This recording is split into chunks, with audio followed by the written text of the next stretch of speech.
Hello' friend, Maruti ভেনৰ bearing change কেনেকৈ কৰে চাই লওক। পিছ চকাৰ এইটো মাৰুতি মাৰি কিনে অলপ এক্সেলটো অলপ ওলোৱা হ'ল, ওলাই নটটো ঢিলা দি দিছোঁ, ঢিলা দি খুলিম।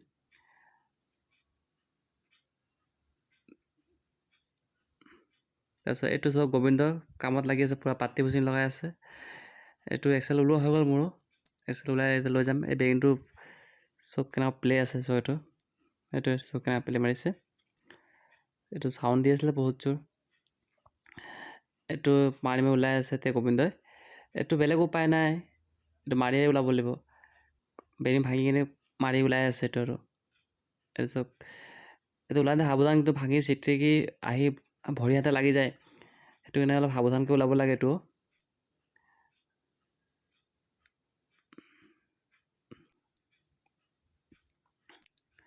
এইটো ওলাই আহিলে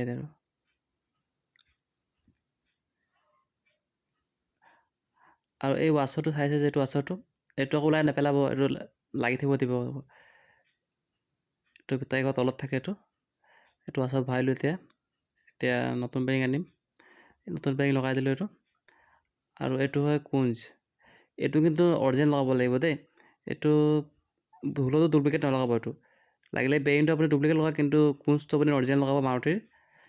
নহ'লে এইটো চকাটো কেতিয়াবা অলপ ওলাই যায়, চকা ওলাই গ'লে আপোনাৰ গাড়ীটো আগপিচ নহয় আৰু জগাত থাকি যায়। আৰু তাৰপিছত পুৰণা কুঞ্জটো ওপৰত লগাই ল'ব, লগাই কিনে মাৰিব লাগিব, নহ'লে কুঞ্জটো দাগি বহিবতো।